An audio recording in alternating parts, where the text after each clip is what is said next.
قرآن پاک میں بتائی گئی وہ چیز جسے دنیا بھر کے یہودی تلاش کر رہے ہیں۔ السلام علیکم ناظرین، اللہ تعالیٰ کی بنائی یہ کائنات یوں تو اسرار و کمالات اور عجائبات سے بھری ہوئی ہے، تاہم کچھ چیزیں ایسی بھی ہیں جن سے منسوب واقعات، روایات اور کہانیاں انسانی عقل کو دنگ کر دیتی ہیں۔ ایسی ہی ایک چیز کا ذکر آج ہم اپنی ویڈیو میں کرنے جا رہے ہیں۔ یہ وہ چیز ہے جس کا ذکر قرآن پاک میں بھی ملتا ہے اور اسے دنیا بھر کے یہودی خاص طور پر ڈھونڈ رہے ہیں۔ ویڈیو میں آگے بڑھنے سے پہلے ہم آپ سے گزارش کریں گے کہ اگر آپ نے ابھی تک ہمارے چینل کو سبسکرائب نہیں کیا تو جلدی سے سبسکرائب کریں، ویڈیو کو لائک کریں، زیادہ سے زیادہ شیئر کریں اور ساتھ میں لگے بیل کے آئیکن کو ضرور پریس کیجیے گا تاکہ ہماری تمام نئی آنے والی ویڈیوز کا نوٹیفیکیشن آپ کو بر وقت ملتا رہے۔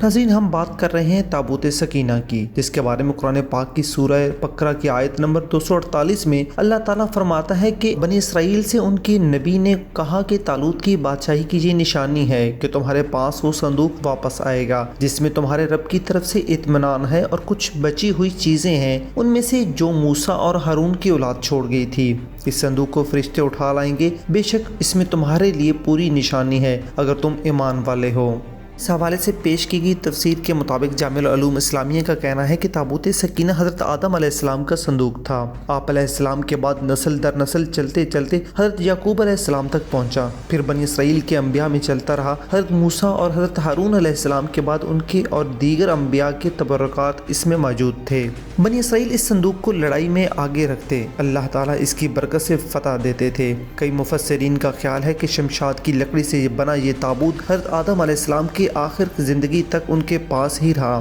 پھر بطور میراث یکے بعد دیگرے آپ کی اولاد کو ملتا رہا، یہاں تک کہ یہ حضرت یعقوب علیہ السلام کو ملا اور پھر آپ کے بعد آپ کی اولاد بنی اسرائیل کے قبضے میں رہا۔ اور جب یہ صندوق حضرت موسیٰ علیہ السلام کو مل گیا تو آپ اس میں تورات شریف اور اپنا خاص سامان رکھنے لگے۔ یہ بڑا ہی مقدس اور بابرکت صندوق تھا۔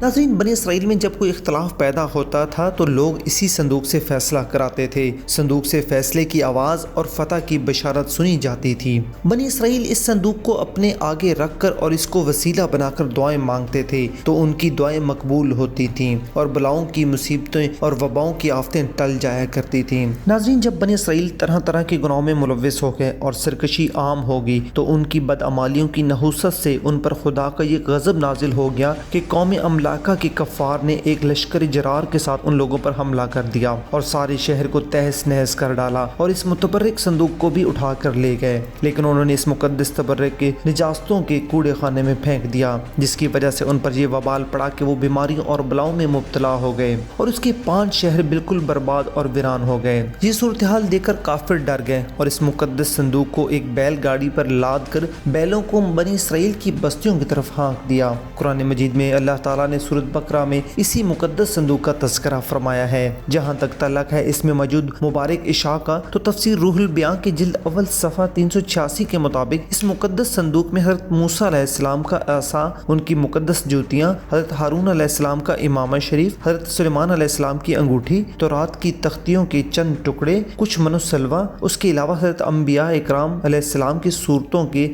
حلیے وغیرہ موجود تھے۔